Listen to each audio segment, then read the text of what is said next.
Hello friends, क्या आपको पता है मारुति एस क्रॉस ही एक ऐसी गाड़ी है अपने सेगमेंट में जो हाइब्रिड इंजन के साथ आती है और सबसे ज़्यादा माइलेज देती है।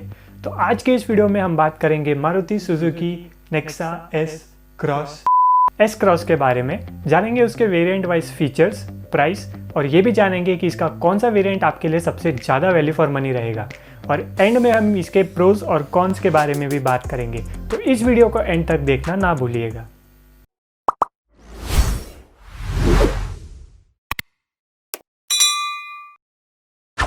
सो गाइस, एस क्रॉस एक क्रॉसओवर है जो सी सेगमेंट में आती है। इसमें हमें 1.5 लीटर का पेट्रोल इंजन मिलता है जो स्मार्ट हाइब्रिड टेक के साथ आता है, जो 105 PS की पावर और 138 न्यूटन मीटर का टॉर्क प्रोड्यूस करता है। इसके फ्यूल एफिशिएंसी फिगर्स आपको आपके स्क्रीन पर डिस्प्ले हो रहे हैं।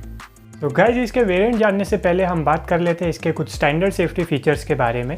सो इसमें हमें ABS with EBD, dual front airbags, brake assist, reverse parking sensors, front and rear disc brakes, high speed warning alert, front seat belts with pre tensioners and load limiters और halogen projector headlamps मिलते हैं। तो guys, अब बात कर लेते हैं इसके बेस वेरिएंट सिग्मा के बारे में। ये वेरिएंट हमें सिर्फ मैनुअल ट्रांसमिशन में ही अवेलेबल है और इसके ex showroom price 8.39 lakh rupees है। सो इस वेरिएंट में हमें body coloured ORVMs and door handles, chrome front grille, steel wheels, fabric seat upholstery, silver interior finish, keyless entry, tilt adjustable steering wheel, electrically adjustable ORVM, power windows और height adjustable front seat belts मिलते हैं। So guys, इस variant के बारे में बात की जाए तो इसमें हमें सब बेसिक सेफ्टी फीचर्स तो मिल जाते हैं, लेकिन एक कंप्लीट पैकेज फॉर्म नहीं करता है। तो कुल मिलाकर ये वेरिएंट मैं आपको रिकमेंड नहीं करूँगा। सो गाइस, अब बात कर लेते हैं इसके सेकंड वेरिएंट डेल्टा के बारे में। इस वेरिएंट के लिए हमें इसके पिछले वेरिएंट से 1.21 लाख का प्रीमियम पे करना पड़ता है और इसी वेरिएंट में हमें ऑटोमेटिक का ऑप्शन भी अवेलेबल है, जिसके लिए हमें मैनुअल से एडिशनल 1.24 लाख रुपीज़ का प्रीमियम पे करना पड़ता है।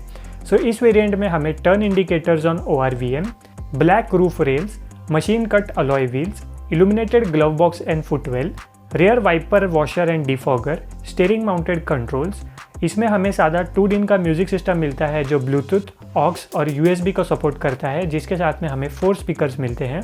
Tilt and telescopic adjustable steering, automatic climate control, cruise control, engine start stop button, electrically foldable ORVMs, sliding front armrest with storage मिलता है और इसके ऑटोमेटिक वेरिएंट में हमें हिल होल असिस्ट का फंक्शन भी मिलता है। सो गाइस, ये वेरिएंट से एस क्रॉस बाहर से काफ़ी प्रीमियम दिखना स्टार्ट हो जाती है। इस वेरिएंट में हमें automatic climate control, cruise control, वो काफ़ी प्रीमियम फीचर्स है। इस वेरिएंट में हमें कोई टच स्क्रीन नहीं मिलता है और ना ही हमें कोई रिवर्स पार्किंग कैमरा मिलता है। अगर आप रिवर्स पार्किंग कैमरा बाहर आफ्टर मार्केट लगवा सकते हैं और टच स्क्रीन छोड़ सकते हैं तो ये वेरिएंट मैं आपको ज़रूर रिकमेंड करूँगा। लेकिन अगर गाइज आप डेल्टा वेरिएंट तक आए हैं तो मैं आपको सजेस्ट करूंगा कि आप इसके अगले वेरिएंट जीटा की तरफ जाएं, जिसके लिए हमें सिर्फ 35,000 रुपीज़ का प्रीमियम पे करना पड़ता है। लेकिन 35,000 रुपीज़ पे करने के बाद में इसमें हमें ये सब फीचर्स तो मिल ही जाते हैं, साथ में कुछ एडिशनल फीचर्स भी मिलते हैं, जैसे कि satin chrome interior finish, piano black inserts, reverse parking camera, fog lamps, 7 inch का smart play touch screen infotainment system मिलता है जो एप्पल कारप्ले और एंड्रॉयड ऑटो को सपोर्ट करता है, जिसके साथ में हमें 2 ट्विटर्स भी मिलते हैं। ड्राइवर सीट में हाइट एडजस्टेबल का फीचर आ जाता है, रियर सीट में आर्मरेस्ट और कप होल्डर्स आ जाते हैं और साथ ही इसकी रियर सीट में रिक्लाइनिंग फंक्शन भी आ जाता है। सो गाइस, इस वेरिएंट के बारे में बात की जाए तो अगर इसको इसके पिछले डेल्टा वेरिएंट से कंपेयर करेंगे तो इसमें ज़्यादा फीचर्स तो नहीं ऐड होते हैं, लेकिन जो भी ऐड होते हैं वो सब के सब आपके बहुत काम आने वाले फीचर्स हैं और जिसके लिए हमें ज़्यादा प्रीमियम भी नहीं पे करना पड़ता है। और ये सब फीचर्स इसके प्राइस पॉइंट को काफ़ी अच्छे से जस्टिफाई करते हैं, जिसकी वजह से ये वेरिएंट पूरे एस क्रॉस लाइनअप का सबसे बेस्ट वेरिएंट हो जाता है। सो गाइस, अब बात कर लेते हैं इसके टॉप वेरिएंट अल्फ़ा के बारे में। इसके लिए हमें 1.2 लाख रुपीज़ का प्रीमियम पे करना पड़ता है और इतना बड़ा प्रीमियम पे करने के बाद में हमें इसमें सिर्फ कुछ ही फीचर्स मिलते हैं, जैसे कि LED projector headlamps, LED DRLs, LED tail lamps, silver roof rails, leather upholstery और leather wrap steering wheel, door armrest में हमें लेदर फिनिश मिलती है, automatic headlamps, rain sensing wipers, auto dimming IRVM और साथ ही ऑटोमेटिक हेडलैम्प लेवलिंग भी देखने को मिलती है। सो गाइस, इस वेरिएंट के बारे में बात की जाए तो इसमें हमें जो भी एडिशनल अमाउंट पे करना पड़ता है इसके पिछले वेरिएंट से, वो इसके प्राइस पॉइंट को कुछ हद तक जस्टिफाई नहीं करता है। अगर इसके 1-2 फीचर्स को छोड़ दिया जाए तो बाकी सब जो फीचर्स हमें मिलते हैं वो सिर्फ हमें थोड़ा अच्छा फील कराने वाले फीचर्स है। तो इसके पिछले वेरिएंट से मैं आपको इस वेरिएंट का अपग्रेड सजेस्ट नहीं करूँगा। क्योंकि जो भी मेन और सेफ्टी फीचर्स है वो सब इसके पिछले वेरिएंट में कवर हो चुके हैं। सो गाइस, इसी के साथ इसके वेरिएंट्स ख़त्म होते हैं और अब बात कर लेते हैं इसके प्रोज और कॉन्स के बारे में। तो मैंने इस गाड़ी के टोटल 3 प्रोज और 3 कॉन्स ढूंढे हैं। सो इसका पहला जो प्रो है वो है इसकी फ्यूल एफिशिएंसी।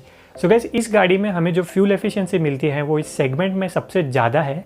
इसमें हमें 18.55 kmpl की माइलेज मिलती है, जो इस सेगमेंट में हमें बाकी किसी और गाड़ी में देखने को नहीं मिलती है, क्योंकि ये गाड़ी हमें स्मार्ट हाइब्रिड सिस्टम के साथ में आती है, जिसकी वजह से इसकी माइलेज काफ़ी इंक्रीज्ड है। सो गाइस, अब आ जाते हैं इसके सेकंड प्रो के बारे में, जो कि है मारुति की सेल्स और सर्विस नेटवर्क। सो गाइस, सबको पता ही है कि मारुति का सेल्स और सर्विस नेटवर्क कितना स्ट्रॉन्ग है।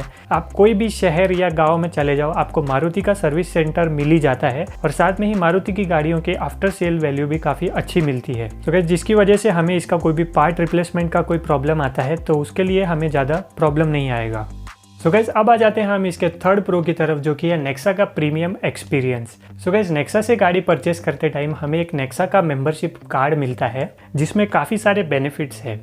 इस कार्ड्स में हमें जॉइनिंग बोनस, रिवार्ड पॉइंट्स और रेफरल पॉइंट्स मिलते हैं। साथ में ही हमें इसमें एक्सचेंज बोनस भी मिलता है अगर हम अपनी पुरानी गाड़ी देकर नई गाड़ी लेते हैं तो। और साथ में ही हमें एक्सक्लूसिव नेक्सा इवेंट्स में भी जाने का मौका मिलता है, जो कि सिर्फ नेक्सा कार्ड होल्डर्स को ही मिलता है।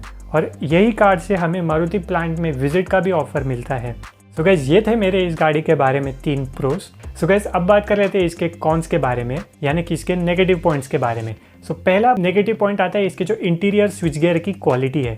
सो गाइस, हम सबको पता है कि मारुति कितने टाइम से इंडिया में है। फर्स्ट जनरेशन से लेके अब तक सभी मारुति में एक ही टाइप के स्विच गियर यूज़ किए गए हैं, जो अभी काफ़ी आउटडेटेड और चीप लगते हैं, जो कि काफ़ी हार्ड प्लास्टिक है। सो जिसकी वजह से हमको थोड़ी इंटीरियर की क्वालिटी कम देखने मिलती है और स्विच गियर हमको सादा ऑल्टो से लेके हमें एस-क्रॉस तक सेम टाइप के स्विच गियर देखने को मिलता है। सो गाइस, नेक्स्ट पॉइंट है इस गाड़ी में हमें कोई भी सनरूफ या फिर एडिशनल एयरबैग्स ऑफर नहीं होते हैं। सो गाइस, सनरूफ एक बहुत ही आजकल के मार्केट में बहुत ही डिमांडिंग चीज़ बन गई है। 8 से 10 लाख रुपए की गाड़ी में भी सनरूफ मिल जाता है, लेकिन किसी भी मारुति कार में हमें अब तक कोई भी सनरूफ ऑफर नहीं किया गया है। और साथ ही इस गाड़ी में हमें सिर्फ 2 ही एयरबैग्स मिलते हैं, जबकि इसके कॉम्पिटिशन में हमें 6 और 7 एयरबैग्स का भी ऑप्शन मिल जाता है, लेकिन सभी मारुति गाड़ियों में सिर्फ 2 ही एयरबैग ऑफर किए गए हैं। सो गाइस, इसका थर्ड कॉन है कि इस गाड़ी में हमें इसके सेगमेंट में सबसे कम बूट स्पेस और सबसे कम ग्राउंड क्लियरेंस देखने को मिलती है। सो इस व्हीकल में हमें, अगर हम सीट रिक्लाइन ना करें तो 375 लीटर्स का बूट स्पेस मिलता है, जो कि इस सेगमेंट के हिसाब से सबसे कम है। साथ में ही इसमें हमें 180 mm की ग्राउंड क्लियरेंस मिलती है, जो कि इंडियन रोड्स के हिसाब से सफिशिएंट है, लेकिन इसके सेगमेंट हमें 190, 200 और 205 mm की ग्राउंड क्लियरेंस ऑफर करता है, जिसकी वजह से ये काफ़ी कम फील होती है। सो गाइज, ये 3 मेरे हिसाब से इस गाड़ी के 3 नेगेटिव पॉइंट्स थे। सो गाइज, इसके प्रोज और कॉन्स के बाद में अब बात कर लेते हैं इसके डायमेंशंस के बारे में। सो इसके लेंथ, विड्थ और हाइट आपको आपके स्क्रीन पर डिस्प्ले हो रहे हैं। इसमें हमें 48 लीटर्स का फ्यूल टैंक, 180 mm की ग्राउंड क्लियरेंस और 353 से 375 लीटर्स का बूट स्पेस ऑफर होता है। सो गाइस, एस-क्रॉस में हमें टोटल 5 कलर ऑप्शंस देखने को मिलते हैं: Nexa blue, caffeine brown, granite grey, pearl arctic white और प्रीमियम सिल्वर। सो गाइस, अब बात कर लेते हैं इसके सबसे वैल्यू फॉर मनी वेरिएंट के बारे में। सो मेरे हिसाब से इसका सबसे वैल्यू फॉर मनी वेरिएंट होगा इसका जीटा वेरिएंट, क्योंकि इस वेरिएंट में हमें सब बेसिक और नेसेसरी सेफ्टी फीचर्स भी मिल जाते हैं और इसके पिछले वेरिएंट से इस वेरिएंट का स्टेप भी ज़्यादा बड़ा नहीं है। हमें सिर्फ थोड़ा सा ही प्रीमियम पे करना पड़ता है और हमें सब नेसेसरी फीचर्स भी मिल जाते हैं और थोड़े अच्छा फील कराने वाले फीचर्स भी मिल जाते हैं।